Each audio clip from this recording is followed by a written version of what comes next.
안녕하세요. 영수입니다. 저희가 이번에 새로운 콘텐츠로 이달의 콘텐츠라는 것을 한번 찍어보게 되었는데요. 각자 그 달에 추천하는 작품을 한번 소개해보는 콘텐츠입니다. 우선 저는 좀비물에 진짜 진심인 사람이고 안 본 좀비물이 거의 없을 정도로 아포칼립스, 좀비물 이런 거에 굉장히 환장하는 사람이거든요. 이런 제가 오늘 소개해드릴 작품은 바로 블랙 썸머인데요. 블랙 썸머는 넷플릭스 오리지널 드라마고 미국의 유명한 좀비 드라마인 지네이션의 스핀오프 드라마입니다.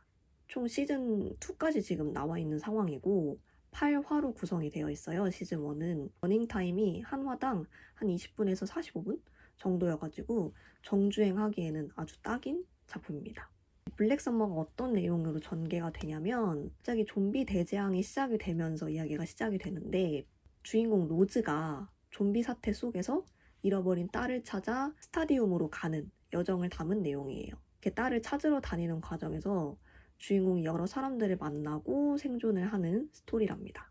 그럼 여기서 딸이랑 왜 헤어지게 됐냐 궁금해 하시는 분들이 계실 것 같은데 이 좀비 사태가 터진 후에 로즈의 가족이 피난을 가기 위해서 군용 트럭에 타게 돼요. 근데 이제 로즈의 남편 배에 부상이 있던 걸 군인이 발견을 하게 되는 거죠. 이 과정에서 이제 로즈의 가족들이 좀 위협을 당하게 되고 결국에는 이제 딸만 군용 트럭에 타고 피난을 가게 됩니다. 그러면서 딸이랑 헤어지게 되거든요. 결국 로즈의 남편은 부상을 입은 게 맞았고 좀비로 변하게 됩니다.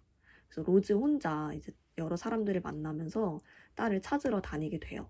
그러면서 이제 이야기가 전개가 되는 건데 이 드라마가 굉장히 특이한 게 주인공 시점에서만 진행되는 게 아니고 각 주변 인물들마다의 시점에서 전개가 돼요. 그러다 어느 순간 인물들이 딱 모이게 되는 거거든요. 그래서 이 중간중간 소제목도 자주 등장을 하게 되고 이야기가 좀 끊어지는 방식으로 진행이 돼요. 그래서 이 부분은 좀 호불호가 갈리지 않을까 하는 생각이 들기는 합니다. 저도 처음에는 이렇게 진행되는 방식이 좀 익숙하지가 않아가지고 당황하기도 하고 좀 답답한 부분도 있었거든요. 근데 보다 보면 좀 익숙해지기도 하고 각 인물들마다의 또 상황이나 스토리가 되게 흡입력이 있어서 몰입감 있게 좀 재밌게 봤던 것 같아요. 그리고 이 블랙 썸머에서 또 주목해야 될 포인트 중에 하나는 한국인, 정말 찐 한국인 캐릭터가 등장을 한다는 점인데 우경선이라는 인물이 나오거든요. 근데 이 인물은 진짜 드라마 내내 한국어로만 대사를 해요. 그러면서 이 미국인 인물들이랑 소통이 잘 안 되는 모습이 또 등장을 하는데 그 부분이 또 좀 약간 흥미 요소 중에 하나로 볼 수 있을 것 같습니다. 그리고 또 이제 블랙 썸머 설정 중에 좀 특이한 거는 그냥 죽기만 해도 좀비가 된다라는 건데 이게 조금 다른 좀비물이랑은 좀 달라서 이해하기가 어려웠던 세계관이긴 해요. 일반적인 좀비물에서는 물리거나 감염이 됐을 경우에만 좀비로 변하잖아요. 근데 여기 블랙 썸머 내의 좀비들은 변하는 속도도 굉장히 빠르고 그냥 죽기만 해도 바로 좀비가 되는 거거든요. 그리고 지능도 굉장히 뛰어난 좀비여가지고 이 부분도 좀 다른 좀비물이랑은 좀 다른 차별화된 포인트라고 좀 생각을 했어요. 이 블랙 썸머 자체가 전체적으로 좀 대사도 많이 없고 분위기 자체로 좀 공포감을 조성하는 드라마라고 저는 봤거든요. 그래서 이 부분에서 과연 로즈가 딸을 좀 찾을 수 있을지 이 부분도 좀 주목해서 보시면 되게 재밌게 이 드라마를 시청하실 수 있지 않을까 하는 생각이 듭니다. 저처럼 이렇게 좀비물을 좋아하고 아포칼립스에 환장하시는 분들은 이 블랙 썸머 시청하시는 걸 저는 추천을 드리고요. 다음 달에 더 재미있는 콘텐츠로 찾아뵙도록 할게요. 안녕. 안녕하세요, 여러분. 락이입니다. 이번에는 제가 굉장히 재미있게 봤던 콘텐츠 한 편을 소개해드리려고 하는데요. 바로 트위스터스라는 영화입니다. 여러분, 재난 영화 좋아하시나요? 저는 굉장히 좋아하는데요. 해외에서 먼저 개봉해서 엄청난 인기를 끌고 있는 재난 영화가 있다고 하더라고요. 어? 이건 내가 안 볼 수가 없지? 하면서 이제 극장으로 막 달려갔던 것 같은데 트위스터스라는 영화의 가장 큰 줄거리이자 핵심은 토네이도를 추적하는 사람들의 이야기예요. 토네이도를 추적해? 어떻게? 하실 수도 있을 것 같은데 사실 이제 한국에서는 토네이도가 굉장히 생소하잖아요. 토네이도를 본 사람들도 소설이나 영화 속에서만 접하지 실제로 보거나 겪은 사람이 없잖아요. 근데 해외에서는 토네이도라는 게 굉장히 흔하고 특히 미국에서는 연평균 몇천 회 정도 발생할 정도로 굉장히 많이 자주 일어나는 자연재해 중에 하나예요. 그래서 토네이도가 발생하면 얼른 없애려는 사람들이 있단 말이에요. 그 사람들을 생각하고 봐주시면 될 것 같아요.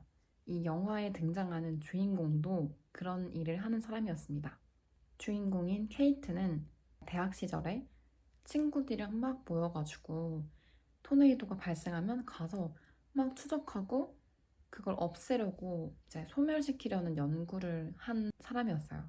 그런데 어느 날 친구들이랑 연구를 하던 중에 비극적인 사고가 일어나서 친구들을 이제 잃게 되고 죄책감에 빠져서 살게 돼요. 그래서 이제 그냥 기상청에서 일반 직원으로 근무하면서 기상학자처럼 활동하고 있는 사람이었습니다.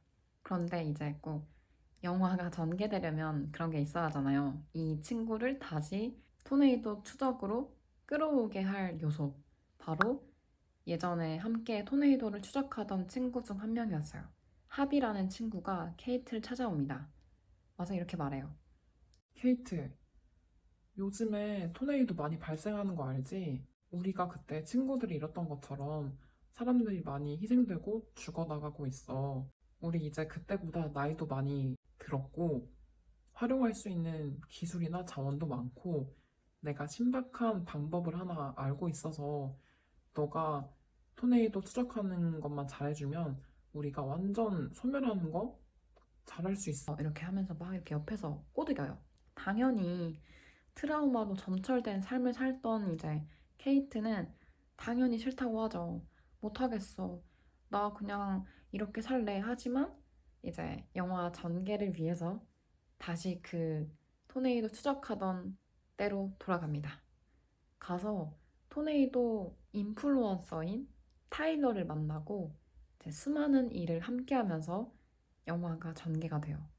이 영화는 사실 배우와 감독에도 주목하면 좋은데요. 우선 이 영화의 감독은 미나리를 연출했던 정이삭 감독이에요. 어? 근데 미나리 되게 휴머니즘 가득하고 예술 영화 느낌 아니었나? 이렇게 생각할 수도 있는데 저도 그랬어요.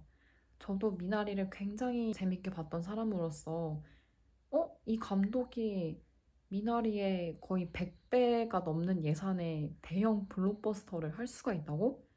했던 것 같은데 역시였습니다, 여러분. 전작이 미나리였다고? 이렇게 생각하지 못할 정도로 블록버스터 연출이나 긴장감 넘치는 장면 효과, 기법 다 빠질 틈이 없이 너무너무 연출을 잘해서 보는 내내 미나리가 이렇게 된다고 했던 것 같아요. 그리고 주인공인 케이트를 맡은 배우는 데이지 에드가 존스라는 배우인데요. 할리우드에서 연기력이 굉장히 좋은 배우로 꼽히면서 인기를 끌고 있는 배우예요. 노멀 피플 가제가 노래하는 곳이라는 드라마를 너무너무 재밌게 봐서 거의 제 할리우드 최애 배우 중에 하나인 배우인데 이 배우가 감정 연기를 너무 잘해서 이번 재난 영화에서는 그게 어떤 식으로 표현이 될까를 중점적으로 봤던 것 같은데요. 감정 연기가 재난 영화에 오니까 더욱 더 극대화되고 그 재난 상황이 정말 내가 겪는 것처럼 생생하게 다가오더라고요. 그리고 아까 말씀드렸던 토네이도 인플루언서 역할을 맡은 배우는 탑건 다들 보셨죠? 탑건의 행맨 역할을 맡은 글렌 파월이라는 배우예요. 역시 능청스러운 연기의 달인답게 그런 인플루언서의 약간은 킹받지만 현실적이고 휴머니즘 가득한 뭐 그런 면모들을 보여줍니다. 더 말하고 싶지만 스포라서 여기까지만 할게요. 그 배우를 비롯해서 많은 배우들과 또 감독, 여러 스태프들이 뭉쳐서 엄청난 시너지를 내요. 그랬기 때문에 이렇게 대단한 재난 영화가 탄생했다고 생각하고요. 보는 내내 너무 행복했던 것 같아요. 제가 이걸 4D로 봤거든요. 2D보다는 사실 이제 4D로 보는 걸 추천하긴 하는데 그 이유 중에 하나는 저희가 극장 가서 비싼 돈 주고 4D 보면은 이게 4D라고? 아니 뭐 2D 보는 거랑 그렇게 다른 게 없는 것 같은데 싶은 영화들이 있잖아요. 이건 절대 아니에요. 토네이도라는 영화답게 비바람 막 칠 때 물 튀고 바람 엄청 불고 그 토네이도 움직임 따라서 의자 엄청 흔들리고 그런 게 너무 잘 구현이 돼 있어가지고 4D에 대한 아쉬움이 없었어요. 돈도 전혀 안 아깝고 그래서 저는 무조건 4D로 보는 거 추천드리고요. 저는 일단 이번 영화를 영화 듄 이후로 가장 재미있게 봤던 것 같아요. 역시 재난 영화. 저처럼 재난 영화를 좋아하시고 제가 앞에 말씀드렸던 배우들을 알고 계시거나 아니면 전작을 굉장히 재밌게 봤다 하시는 분들이나 혹은 이런 긴장감 넘치고 스릴 넘치는 스토리를 좋아한다 이런 분들은 꼭 보셔야 돼요, 진짜. 너무 추천합니다. 그럼 지금까지 제가 이번 달에 굉장히 재미있게 봤던 콘텐츠를 소개해드렸는데요. 재밌으셨나요? 여러분들도 꼭 저 따라서 테이스터스 한번 보셨으면 좋겠어요. 그거 보시면은 꼭 해야 되는 게 있거든요. 유명한 그 대사 중에 If you feel it, chase it 이렇게 하는 게 있어요. 이거 지금 보시면 약간 쟤 뭐 하는 거야 할 수도 있는데 극장에서 나오면은 아, 이게 그렇게 마음에 울림 있는 대사구나 하실 거예요. 다 같이 이렇게 하면서 나오는 거 잊지 마시고요. VOD나 OTT로도 볼 수 있으니까 서치해서 봐보시면 될 것 같아요. 그럼 저희는 다음 컨텐츠에서 만나요. 안녕! 안녕하세요. 미고입니다. 이번에 제가 소개해드릴 이달의 콘텐츠는 바로 뮤지컬 시카고입니다. 시카고는 1920년대 미국 시카고를 배경으로 하는데요. 여러 범죄 사건을 취재해서 1926년 선보인 동명의 연극이 원작입니다. 오리지널 초연은 1975년 뉴욕 브로드웨이에서 진행됐고 한국에서는 2000년 CC컴퍼니에서 라이선스 초연을 올렸습니다. 주요 등장인물로는 럭시 아트, 벨 마켈리, 빌리 플린이 있는데요. 참고로 제가 관람한 회차는 정선아, 아이비, 최재림 회차입니다. 시카고를 보게 된 계기는 저 유튜브 알고리즘에 시카고 관련 영상이 계속 등장했었는데요.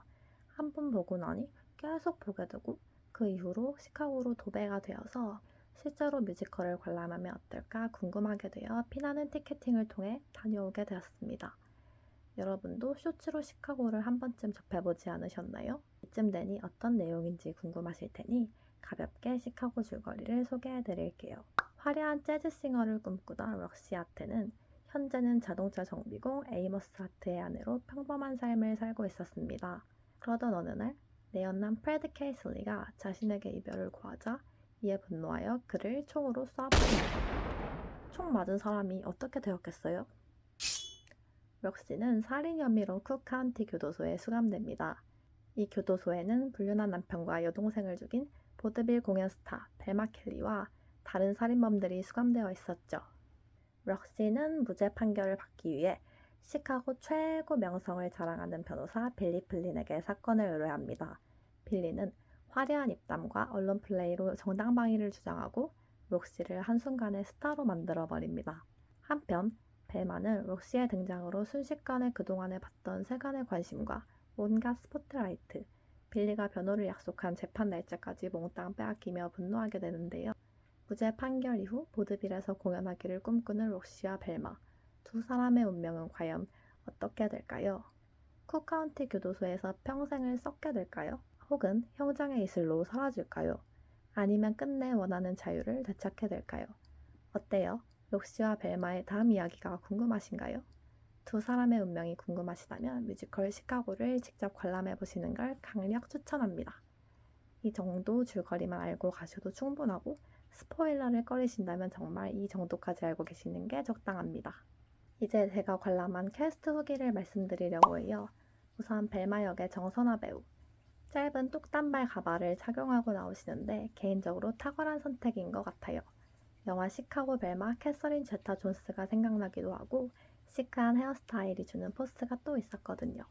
시카고를 올해 처음 맡으셨는데 전에 공연해본 적 있는 사람처럼 너무나 벨마를 찰떡으로 연기하십니다. 첫 넘버 올댓 재즈와 쿡카운티 교도소의 셀블락 탱고에서 무대를 휘어잡는 에너지, 묵직한 장악력에 감탄이 절로 나옵니다. 개인적으로는 럭시에게 함께 공연하자고 조르는 차력쇼 장면이 정말 인상적이었어요. 정말 이 짤 같았습니다. 다음은 럭시 역의 아이비 배우.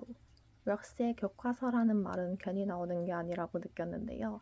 벌써 6번째 캐스팅에 12년차 럭시의 관록을 보여줍니다.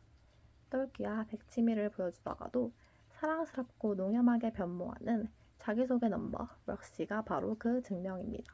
노래면 노래, 춤이면 춤, 모두 빠지는 게 없이 날아다니는 모습을 보고 있으면 정말 대스타를 꿈꾸는 럭시의 모습이 그럴듯하게 느껴집니다. 개인적으로는 Me and My Baby 넘버가 계속 아른거리는데요. 유튜브에 제발 이 넘버도 풀어주셨으면 좋겠습니다. 마지막으로는 빌리 역의 최재림 배우. 2021년에 이어 두 번째 빌리를 연기하고 계신데요.